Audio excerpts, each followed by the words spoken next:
So here is it. Right.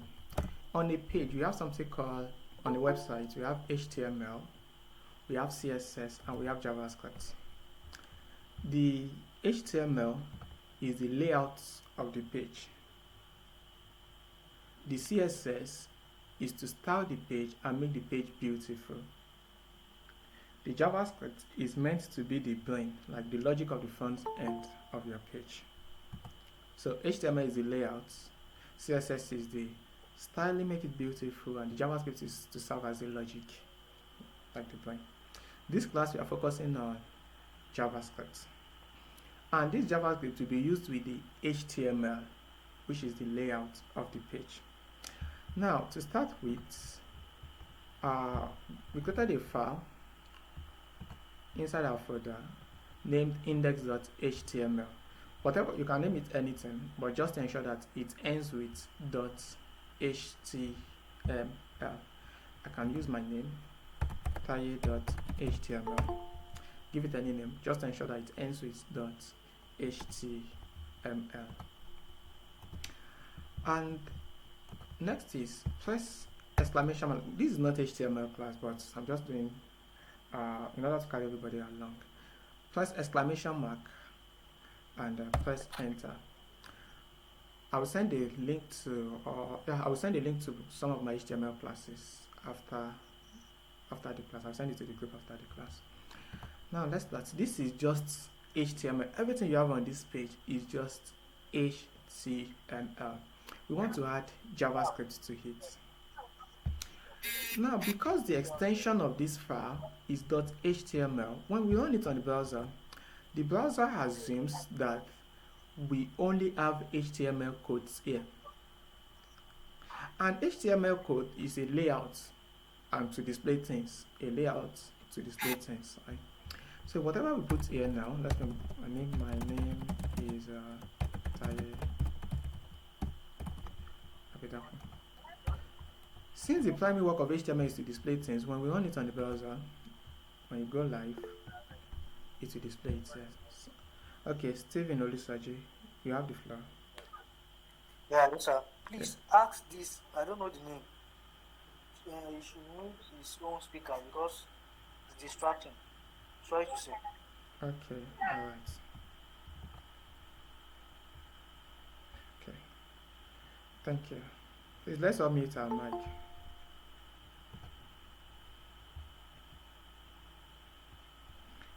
Okay, let's move on. My name is Taye Abidakwan. When you go to the browser, that's what you see here. Because the primary work of HTML is to display things. But that is not what JavaScript is meant for. JavaScript is meant to serve as the plain logic of your front end. So let's see how we can add JavaScript code. Like I said, since the extension is .html, the browser assumes that everything here is HTML. So in order to write JavaScript code here, you open the script tag. And all our JavaScript codes will be within this place. Whatever codes you have here will not be seen as HTML. Instead, it will be seen as JavaScript. I repeat, this class will focus more on simplicity. This class will focus more on simplicity. Now, all our JavaScript codes will be put within this place. And because it's a script tag, it will not be seen as HTML. Instead, it will be seen as JavaScript. So I'll put a number here, 8. And when we get to the browser, you won't see it. Because the primary work of JavaScript is not to display something. If you do the same thing with HTML, if I put 10 here, when you get to the browser, you will see this 10. Because the primary work of HTML is to display. But that of JavaScript is not to display. Look at the difference. Can you see this 10 on the screen? But that of the 8 is not shown on the screen.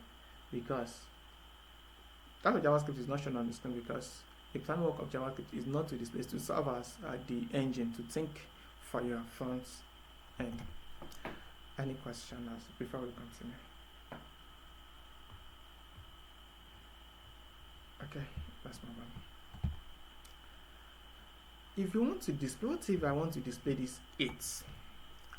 Whenever you want to display anything in JavaScript, you need to instruct it that I want you to display this thing, because its primary work is not to display.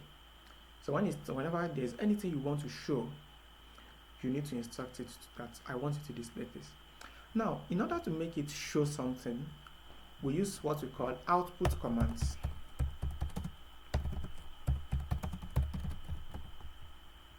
Output commands. Output commands help you to display things in JavaScript. One of the output commands we are going to be looking at is alert. Whenever JavaScript sees this alert, instantly it displays whatever you put inside this alert. It displays in a dialog box. What do I mean? I'll put alert 12. When I get to the browser, I will see 12 on the screen in a dialog box. Someone wants to join. I will see 12 on the screen in a dialog box. Let's go again and say alert 20. Then this 20 will be displayed in a dialog box. So alert displays a value in a dialog box. So whatever you want to. For now, we'll focus on numbers. As time goes on, we'll do other things aside numbers. But for a start, for the next maybe 2 classes, it will just be numbers. Alerts 100. Then we have this 100. So alert is to display something in the dialog box. Let's proceed. Remember I said JavaScript is meant to serve as the brain of your page. Right? Since it's the brain, it can do some calculations. I can say 7 times 10. And this will display 70. It will multiply it itself and give us 70.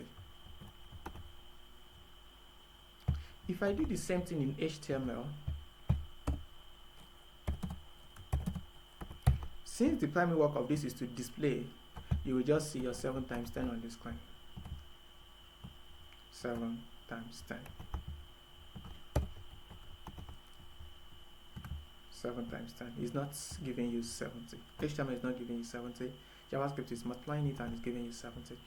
So that means you can use this to do some simple calculation, simple arithmetics.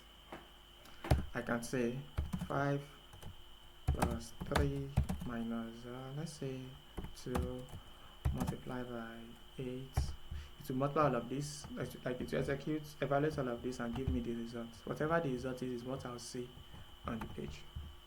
So the result of all of that is minus 8. Any questions so far?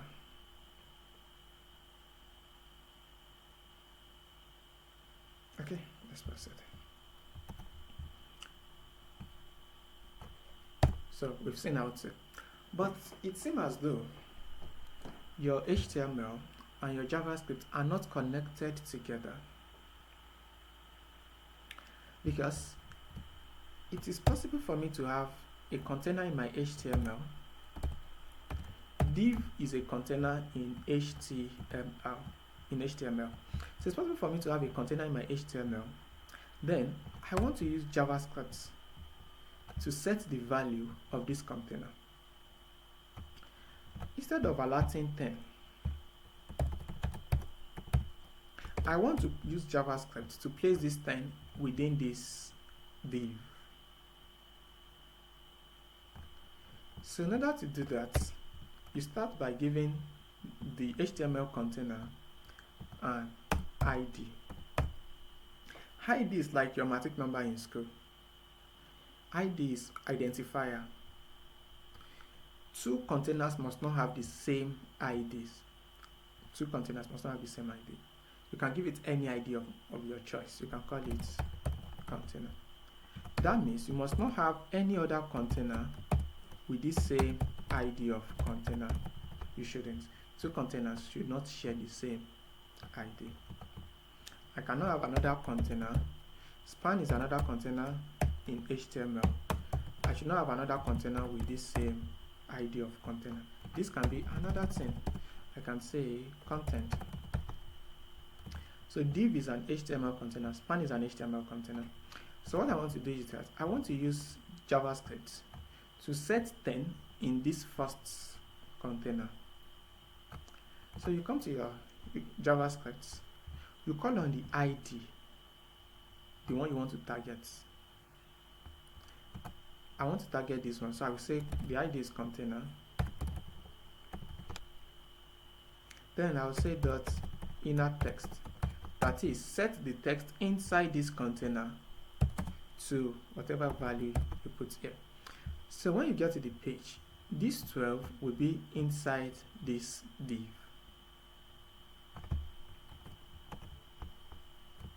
So the 12 is within the div.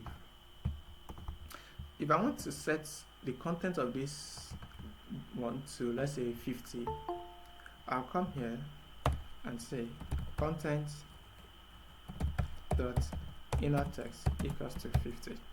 So I'll get to the browser, the content of this, the text inside this will be 50. Sorry, someone wants to join the class. You can see 50 here. Any question so far?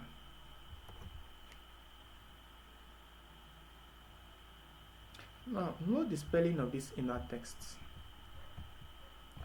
Capital T. If you use small t, it's not going to work.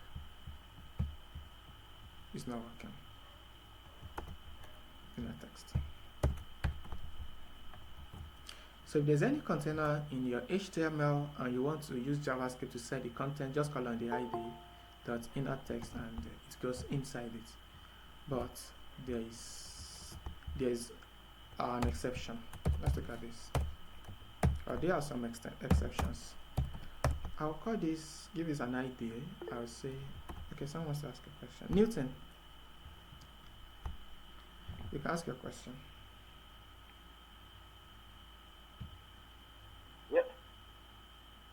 Yes, boss. Boss, thank you for. Please, boss, don't be. Sir, please don't be angry. Sir, I want you to define JavaScript for us and tell us the function of JavaScript. Thank you, sir. Alright, thanks for your questions. JavaScript is a programming language primarily built for the web. But as time goes on, now you can use JavaScript to build mobile apps. You can use it in data science. You can use it in different fields, but it's primarily built for the web, and it's a programming language. Here we are using our JavaScript to handle the front end of a website. That's what we are learning now. Using JavaScript for the front end of website. You can use it for back end. You can use it for other things, right? But JavaScript is a programming language. I don't know if I'm able to answer your question.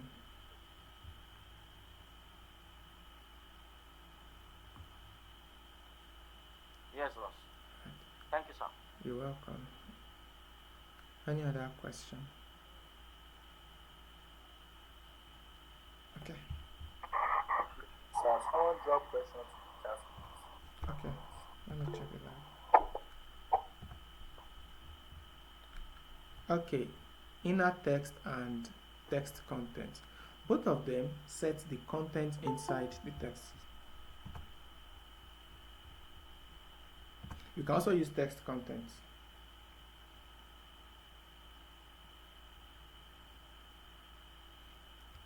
I think someone is up and just now. Yeah, it's me. Okay. I'm very sorry, please. I tried to activate that HTML on my system, but I didn't really get it. Okay. Like I said, after the class, I will send a link to the group that is focused on HTML. Alright, sir. Yeah. So I think that one should handle that part. Any other question? Okay. Okay, I wanted to ask, in the link you want to send, can the videos be downloaded? Yes, they can. Okay, thank you. And also, I will send some ebooks also to the group, so you can read the ebooks. One is on HTML, one is on JavaScript, so you can download them, read them, and if you have any question, you can ask in the next class. Okay, any other question before we move on?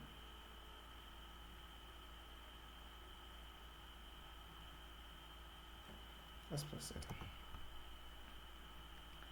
So there's an exception, right? Let's give this is an input. Input is this, what you can use to get values from your users. In case, I think someone is still raising up. Okay, Maiwa, Yes? your hand is up. Oh, no, sorry. Okay. So we have an input here. An input is used to get values from users. So maybe I want to set the text inside it to a value of my choice. Let's say to 80. I can give it an ID of IMP.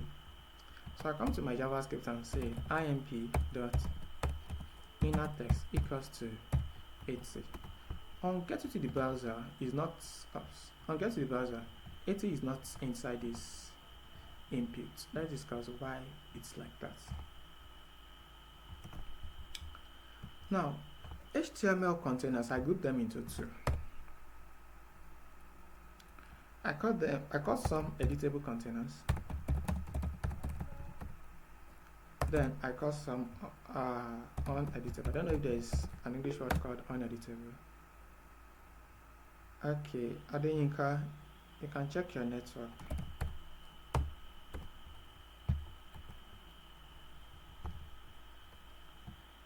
I call some editable containers, I call some uneditable containers. Let's discuss the difference between the two. Editable containers are containers that by default, I mean in their default nature, a user can change the content, what is inside a container. A visitor of your website can change the content. Example is this. If I have an input and I go to the browser, a user can change what is inside this input. Like a visitor to your website can change the content of it. Another is text area. When someone visits your website, someone can change the content of this.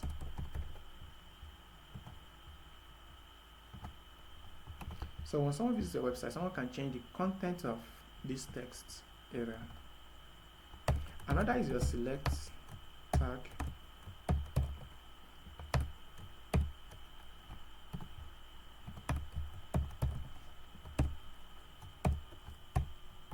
So when someone visits your website, someone can change the content of this also. A visitor to your website can change what you have inside them. Yes, the class is being recorded. So a visitor can change the content of this. These three, they are editable containers. That is, containers that allow users to change or visitors to change their content. Then we have uneditable containers. Uneditable containers are containers that a user or a visitor cannot change their content. For instance, div.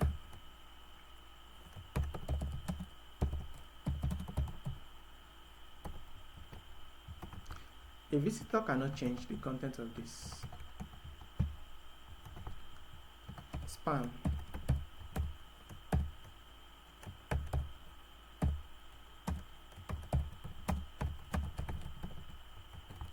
A visitor cannot change the content of this. Your heading tags.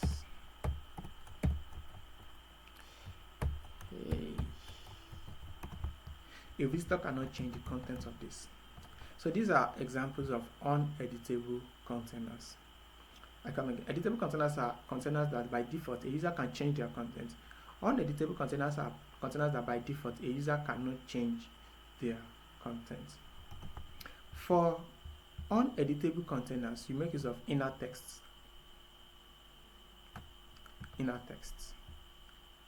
So the reason this inner text is not working for input is because input is an editable containers.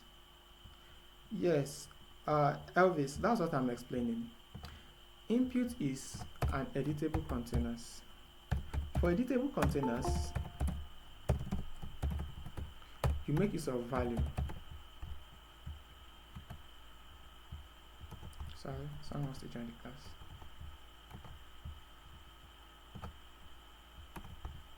For editable container, you make use of value. Meanwhile, for uneditable containers,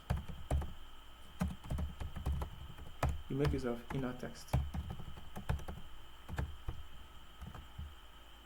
So we've been using inner text all this while because we've been dealing with uneditable containers.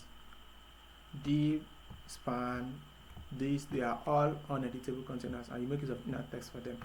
Whenever you are dealing with editable containers, you make use of value.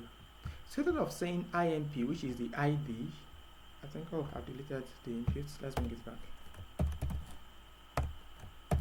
Inputs, I'll just say, okay, let's save it.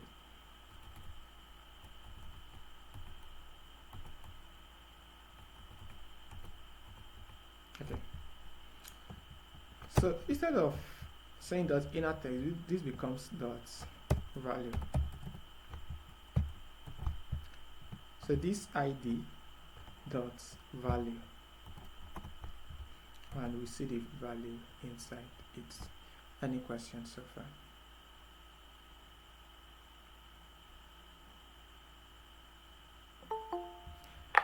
What about inner HTML? We still get there. Inner HTML property. We still get to inner HTML. Okay, thank you.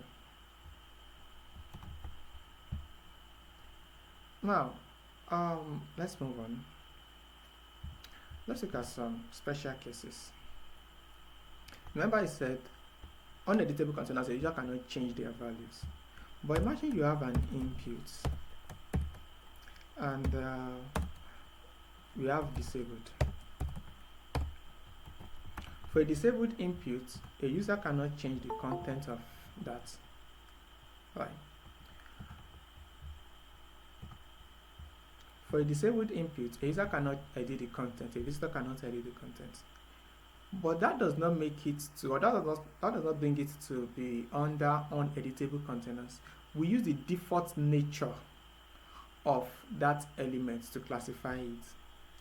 That is, if you still want to use JavaScript to set the content, you still make use of value, not inner text. The fact that user cannot change it does not mean that it's now automatically under uneditable containers. Its default nature is editable, is an editable container by default, and input is editable, right? So whenever you want to edit the value, you want to change the value or the contents, whenever you want to change the content, you make use of dot value. So if I want to use JavaScript now to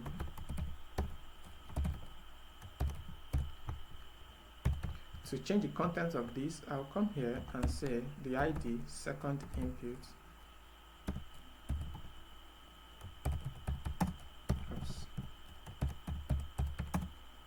equals to 7.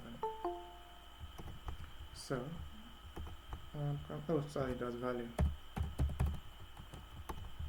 equals to 7.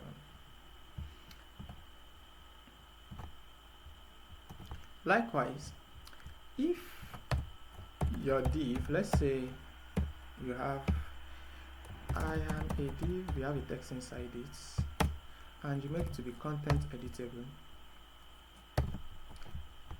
By adding this property content editable, this becomes editable on the browser.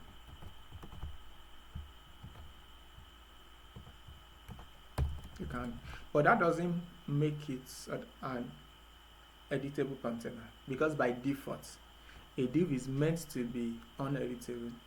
So if you want to use JavaScript to set the content, you still need to use inner text. I hope you understand the point I'm trying to make.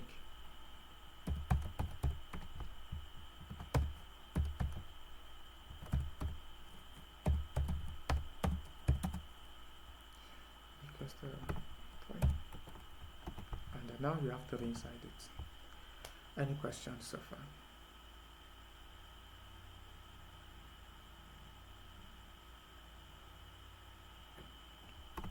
So we've talked about editable containers. Okay, don't worry, the class is being recorded.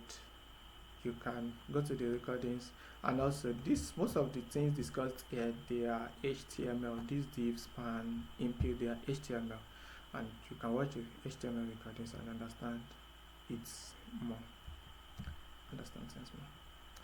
Okay, so let's have a quick recap of what we've done so far.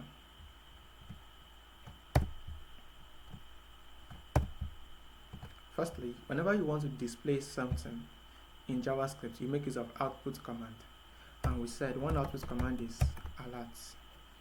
Alerts will display things in the dialog box. Then JavaScript has the ability to perform logic. So if you put arithmetic here, it will evaluate it for you and give you the results. Okay, someone wants to ask a question. Okay, Kali, you have the floor.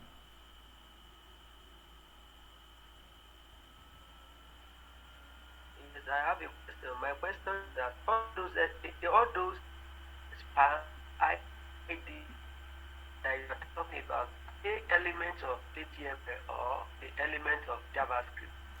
They are HTML elements.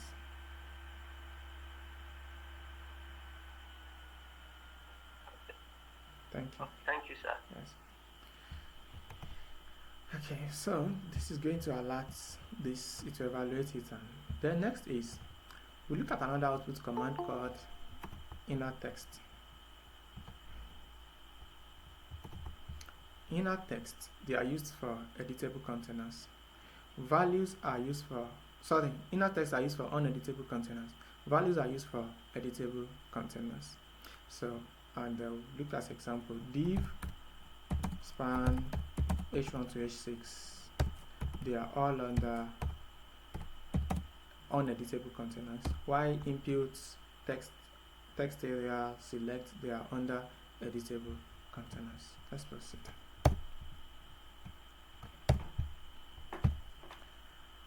Next is we want to look at variables and why we need variables. Imagine I have 3 containers here. Let's say I have a div, I have a span, I have an input. So there are 3 containers here: a div, a span, and inputs. So let's see if I have another input, making 4. So there are 4 containers. For the first one, I want to perform some arithmetic and put my results inside it. So let's give this div. I just say div. Oh, let me call this my div. My div. So come to my JavaScript and say my div dot inner text equals to perform some arithmetic.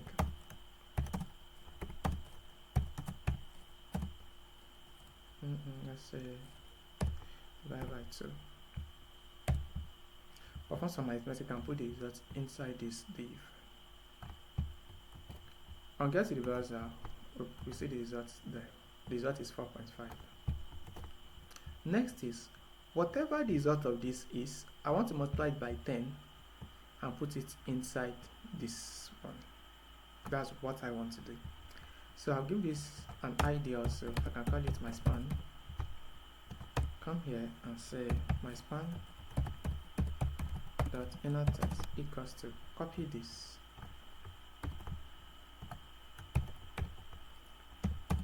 times 10. I hope you understand what you are doing. Copy this, multiply it by 10. I put this inside the bracket so that it can calculate all of this together. Then whatever result it gets, multiply it by 10 and put it inside this span. So we have 45 in the span. Let's proceed. Next is, I want this multiplied by 100, like whatever this gets, multiplied by 100 and put it inside this. So give this an ID. You can call it first input. Come here, first input dot value. We are using value because it's editable container. Multiply by 100, and we have this. Then lastly, multiply by 1000 and put the results inside this here. I'll give this an ID. So say a second.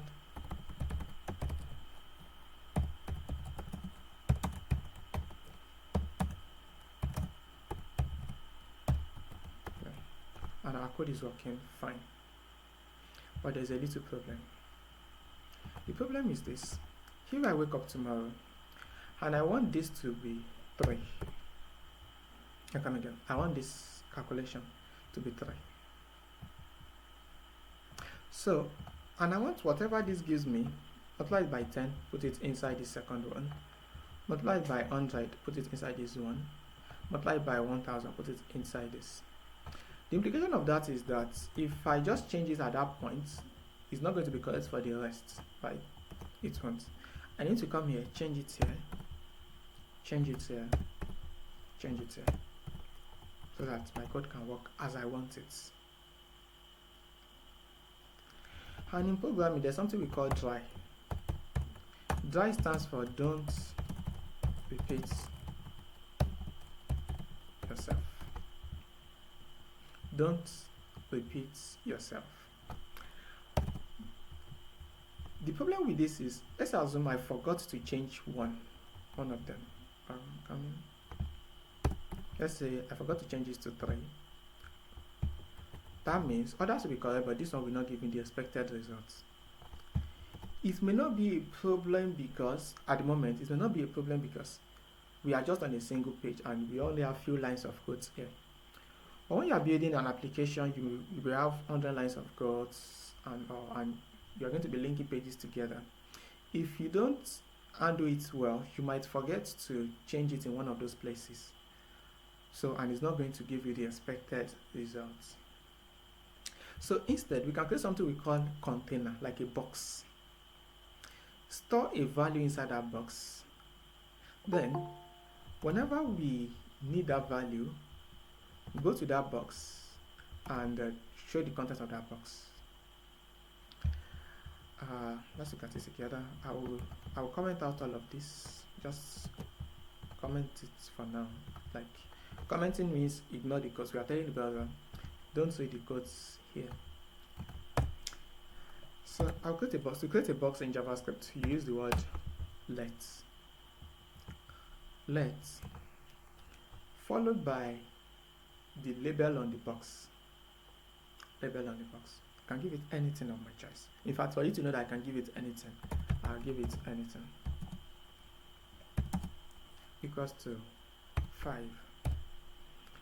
When JavaScript sees this word let, instantly it constructs a box for you. Whatever you put here becomes the label that will be on that box. Equals to, then whatever is after this equals to will be inserted inside that box, into that box. And all boxes must be labeled, meaning that I cannot just put let like this, it's not allowed. All boxes must be labeled, it must have a label, but it is not a must for you to insert a value inside it. Create a box and label the box. If you want to, you can insert a value inside it immediately. So what I'm doing here is that I'm creating a box, labeling it anything, and I'm inserting 5 inside the box. So whenever I display that box, whenever I take JavaScript, alert anything, it's going to display the contents of that box. So we have 5. Any questions so far?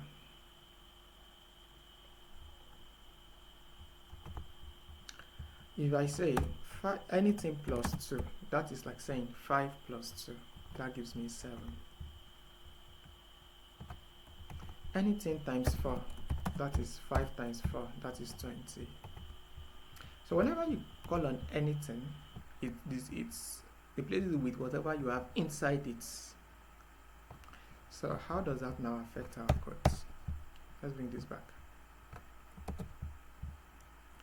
So instead of having this here, we can create a container called, let's say, my value.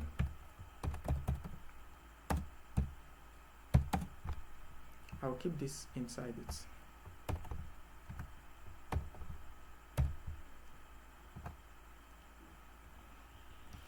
So if I want to display this inside this first one, I'll just say my div.innerText equals to my value. Then if I want this times 10, that becomes my value times 10. So if someone wants to join the class,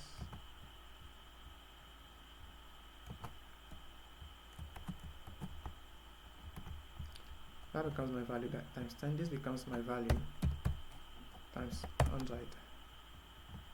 This becomes my value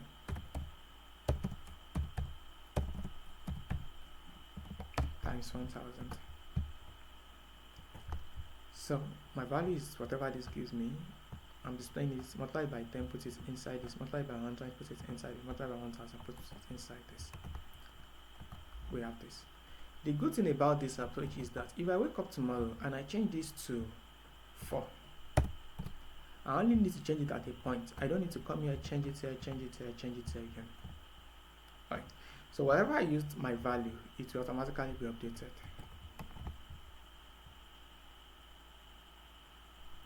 Any questions so far? So let's stop here today. Before going, let's have a quick recap.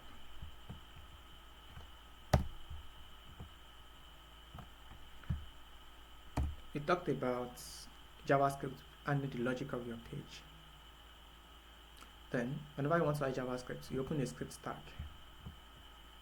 You put your JavaScript codes within the script stack. Next, to display things on the browser, you use an output command. And one of the output commands is alert. Alert displays a dialog box for you. Alert displays a dialog box for you. Then you can also, inner text is another one, value is another one. Inner text is used for uneditable containers. Value is used for editable containers. Then we talked about variables. Variables are boxes that you store values so that you can use it sometime later. And to create a variable, use the let keyword. Let followed by the label that you want to give your variable. Then equals to whatever you want to keep in that container. Whenever I call on this name, it's going to give me whatever value that I have inside my container. And I think that's the sum of all we've done tonight. Any question before we go?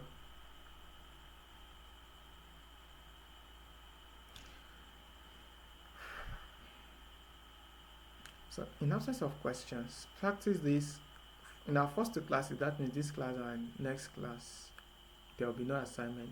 But starting from our third class, okay, I think someone is raising up, and starting from our third class, there will be assignments for us. There will be assignment. Okay, Christopher, you have the floor. You can ask a question. Sir, good evening, sir. Good evening. Sir, I just want to know, there's this thing I'm watching. So I was seeing document.getElement. Is it because it's the same inside HTML that you are not using it, or because is it an external file? Oh, okay. It's not because it's inside HTML. In fact, we are still going to explain.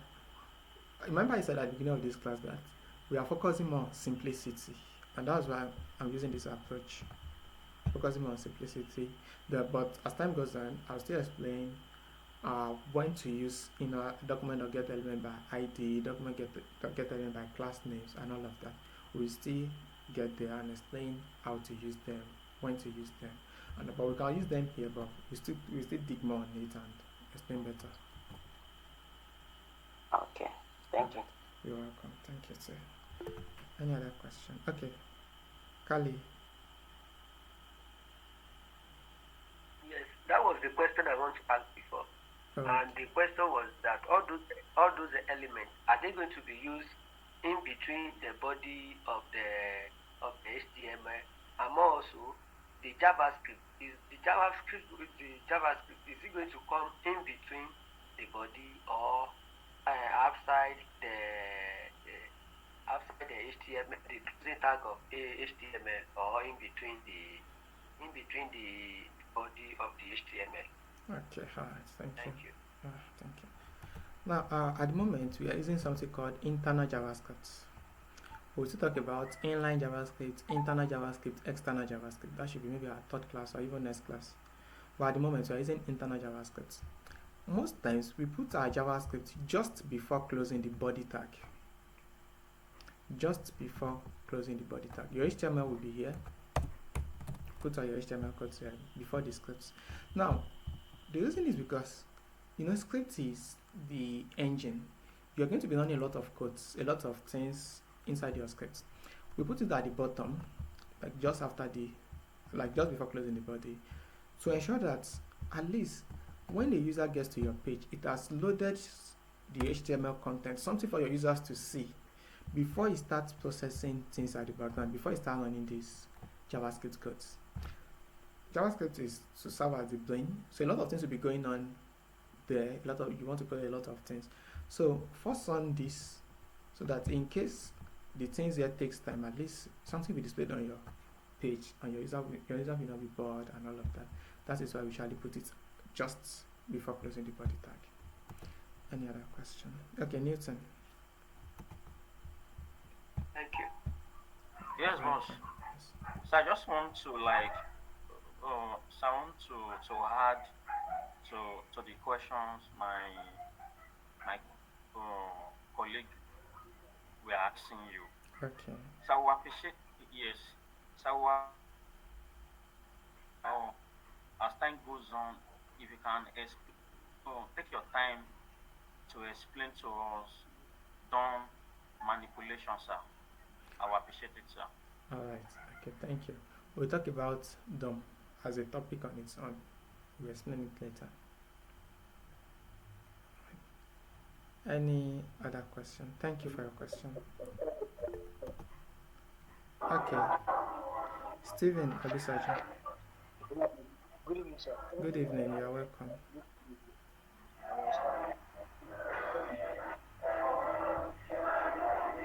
Sorry, I can't hear you. Table of content. I don't know if you get my point. You said? I said, can you share the table of content, as in the JavaScript, moving from this place to another place, from this place? I don't know if you get my point. Okay, alright. No problem. I will share the JavaScript textbook with you. A JavaScript textbook I wrote. I will just follow it based on, at least not exactly like that, but at least it's going to be something very close to the way I arrange it in the textbook also. Okay, sir. Then another question. Please don't forget to send the HTML Google link so that I'll be able to practice it. Thank you, sir. No problem. You're welcome. Okay. Thank you. Ojetola Simeon. Oh, sir. Good evening, sir. So I Good just want to appreciate you for your time. This is the simplest way of explaining JavaScript so far. I've been having issues understanding JavaScript, and I was able to pick every point and the way you explained so far. I really appreciate it so far. Thank you very much, sir. You're welcome. Thank you, sir. All right. Any other question? Okay. Kali. Yeah. Thank you so much. Thank you so much for how you have explained all these elements to us, sir. You're welcome. Then I'm just trying to ask. I don't know, maybe there's still going to be a practical front end that maybe you are going to display desktop for us on how those things are being done. So that if probably there are some of us that we can be able to be seeing it on the desktop the way you are doing it. Is there any other way you are suggesting for us, sir. Sorry, I don't get you very well. Please, can you come again? What I'm saying is the way you are doing it. Okay. You know, as it is now is in form of text. What I'm saying now is that maybe you have maybe an app that you are using to do those things to do them. Okay. Alright. You know, okay. This is VS I Code. hope you understand. Alright. Thank you. Thank you. This is VS Code. Alright. I hope you understand what I'm saying, sir. I think I will explain it as best as I understand it, and if it's not what you want, you can just let me know. Alright, sir. So this is VS Code, and I'm writing this code in VS Code. In the HTML textbook, you see how to download the code editor. I think in that textbook I explained how to install Sublime Text. You can also use Sublime Text. Sublime Text is easy to start with, right? So you can use VS Code, you can use Sublime Text, anyone. So whichever one you are using, I think I have Sublime Text. So this is Sublime Text. You can make use of it also. So in that textbook, in the HTML, there is a breakdown on how to use Sublime Text, how to get started with Sublime Text, and run your codes there, and the way it's going to work perfectly. There is there too. So whichever one. But the reason I prefer this VS Code is because it is. Is that? Hello. The one I'm using Adobe Reader. It's the same concept. Write your codes there, then run it. Here, if you are using VS Code, Sublime Text, to run your code, right click, select open in browser. Don't worry, the whole procedure is in the HTML textbook. Just download it, read it, and if you have any issue, let me know. Alright. Thank you, sir. You're welcome. Any other question?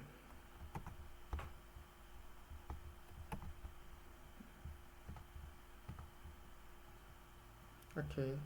I think someone has a question. Can I ask a question? Okay. In absence of question, we call it a day at this point. Good to have you. Thank you, sir. Yeah. God bless you. God bless you too. Thank you, sir. Thank you, sir. You're welcome.